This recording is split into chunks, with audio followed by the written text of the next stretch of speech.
Mais de 1 milhão de casos de dengue no Brasil e é sobre isso que a gente conversa agora com o médico Renato Kifuri, médico infectologista, nosso parceiro já aqui de CNN Brasil, né, doutor? Seja bem-vindo, bom dia. Bom dia, Carol, bom dia, Pedro, bom dia a todos os assinantes da CNN. Triste marca aí de 1 milhão e o pior que isso ainda, em franca ascensão o registro de casos, né, Carol? Pois é, preocupante, doutor. E a gente está falando de explosão de casos aqui no Brasil, explosão de casos de dengue no mundo. A ministra Anísia Trindade, ministra da Saúde, quando questionada sobre o assunto, ela traz algumas explicações com relação às questões climáticas, meteorológicas, fala sobre a circulação de um sorotipo da dengue aqui no Brasil, que está predominante. Também fala sobre o registro de casos em cidades pequenas. Até então, a dengue se concentrava muito em grandes centros urbanos. Mas aí eu lhe questiono, doutor, até onde vai a responsabilidade das autoridades de saúde nesse cenário que estamos acompanhando? Olha, Carol, a dengue é uma doença em expansão em todo o mundo. A Europa registra casos de dengue, algo inimaginável. No sul da Argentina, província de Buenos Aires, temperaturas frias. A dengue, que era uma doença tropical, ela deixa de ser uma doença só dessas regiões e cada vez mais hoje já metade da população mundial vive em zonas de risco para dengue. E a tendência é só de expansão, fruto de diversos fatores, né? A expansão do mosquito é relacionada ao aquecimento global, relacionada à mudança dos padrões de estação mais bem definidos, com chuvas acontecendo fora dos períodos tradicionais, com a invasão do homem à mata, com a proximidade das grandes cidades dessas regiões onde viviam os mosquitos exclusivamente. Claro que isso tudo propicia uma propagação maior do mosquito e a dengue se alastra. No país não é diferente. Em regiões que nós nunca tivemos dengue, como o sul do país, os últimos anos registram a maior parte dos casos.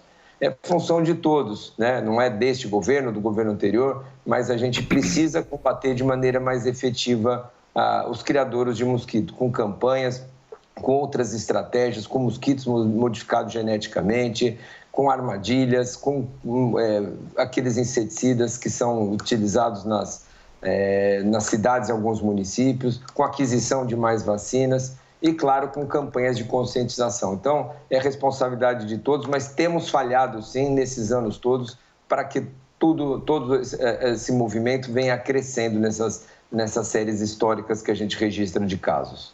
Pedro? Doutor, tudo bem? Obrigado por conversar com a gente. A gente sabe que, segundo a Fiocruz, o ciclo de reprodução do Aedes aegypti leva cerca de 10 dias, entre ele depositar os ovos e virar um mosquito adulto. O senhor tem uma máxima de que se as pessoas tirassem 10 minutos por semana para fazer uma espécie de blitz em casa, elas conseguiriam diminuir significativamente o risco de estarem expostas ao Aedes aegypti e à dengue. Eu queria que o senhor explicasse qual é essa ideia e o que as pessoas podem fazer dentro de casa e no seu bairro para conseguir, de fato, combater a doença. Bom dia, Pedro. Essa é o ideal, né? Que nós tivéssemos 10 minutos ou tirássemos 10 minutos por semana para vistoriar o nosso redor, né? O nosso quintal, vamos dizer assim. Um mutirão de família junta, rodizia, cada vez é um que faz, ou vão todos juntos, buscar nesses 10 minutos o quintal, o pratinho de planta, desentupir uma calha, olhar como é que está a questão da caixa d'água, se está tampada, procurar uma poça de água. Ou seja, faz aquele vistoria e depois de 7 dias repete, porque é o período, como você bem lembrou, que o mosquito pode colocar ovos e ficar com as larvas ali viáveis para dar uma nova geração de mosquitos. Se todos fizerem isso no seu condomínio, no seu prédio, mas eu moro em prédio, vai lá passear no jardim do condomínio, faz um mutirão no dia do condomínio, no dia D do condomínio também. Eu acho que essa é uma estratégia que todos devem fazer e, como eu falei, 10 minutos por semana, não é muito, isso a gente pode tirar e fazer um bem danado para todo mundo. De nada adianta eu cuidar ali da minha casa se o meu vizinho ali de porta, de muro, está com a sua casa contaminada, está com uma laje com água parada. Auxiliar com drones, né?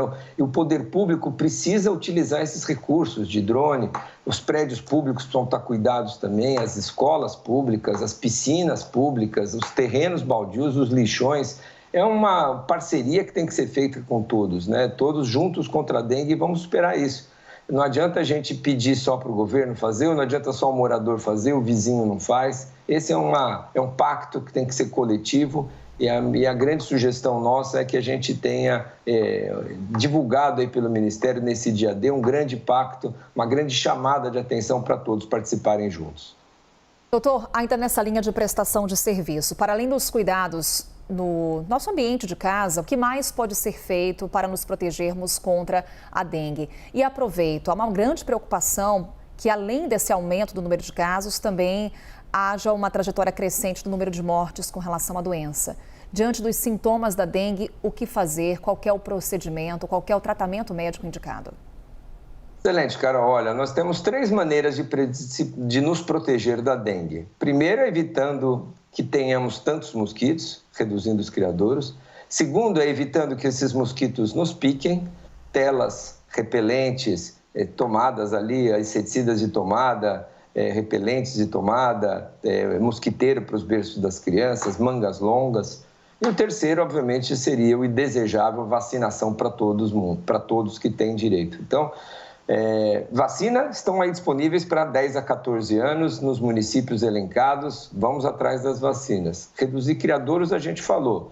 Usar repelente, a gente sabe que são produtos caros, né? E nem sempre acessíveis a toda a população. O governo também precisa melhorar o acesso desses repelentes para a população, disponibilizar em postos de saúde e nas regiões que mais acometidas aí, com índice de infestação maior de mosquito. Então, também é uma parceria e uma associação que tem que ser feito de todos. Então, essas são as 3 maneiras da gente evitar a dengue. Reduzindo o mosquito, evitando de ser picado e se vacinando quando chegar a nossa vez. E, sem dúvida, Carol, você tocou no aspecto que, para mim, é fundamental. Todo esse trabalho de conscientização, de reduzir criadouro, de tentar diminuir mosquito, de comprar vacina, isso tudo vai trazer um impacto no médio e no longo prazo. Não vai ser da noite para o dia que nós vamos resolver os mosquitos do Brasil, nem vacinar toda a população. Então, este ano, nós vamos continuar reduzindo o mosquito, trabalhando nessa área, mas o mais importante, ao meu ver, é cuidar de quem está ficando doente, evitar mortes.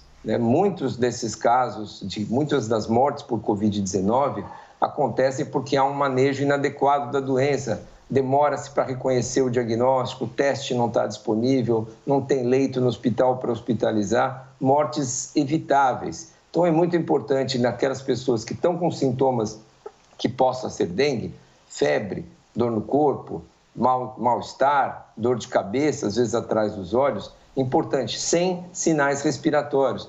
Como é que eu vou saber se é gripe, se é resfriado, se é dengue? Essas outras doenças respiratórias, da tosse, da secreção, da dor de garganta.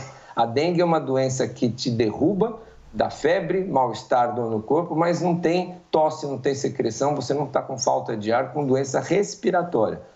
Procure um serviço de emergência. Testa para dengue. Saber que está com dengue é o primeiro passo para evitar o agravamento. Você vai ser orientado contra uma hidratação vigorosa e vai ser orientado especialmente para os sinais de alarme, aqueles que indicam que sua dengue vai mal. Dor abdominal, dor na barriga é importante, vômitos importantes, alteração de consciência, desmaios e sangramentos. Está com dengue e apresenta esses sinais, urgente para o serviço de emergência, hospitalização, que aí a gente consegue, com esse manejo adequado, prevenir as mortes, né? Que a gente vai ter muito caso, nós vamos ter. E a gente quer reduzir essa proporção de aumento de casos, proporcionalmente menos mortes do que a gente pode imaginar ter nesse próximo ano. Pedro? Doutor, eu fiz uma pergunta para a sua colega Isabela Balalá e queria ouvir a sua opinião também sobre o assunto, porque a gente tem, pela primeira vez, cidades brasileiras que nunca registraram dengue com registro de dengue. Cidades francesas com registro de dengue, lugares onde a dengue nunca tinha chegado antes. E aí a pergunta é, onde foi que a gente errou? A gente, enquanto sociedade, governo, população, enfim, de modo geral, onde que a gente errou para que a gente chegasse neste ponto? Há uma globalização das doenças, né, Pedro? Então, a gente tem visto a própria Zika vírus, que sai de uma floresta da África e ganha o Brasil, ganha outros locais.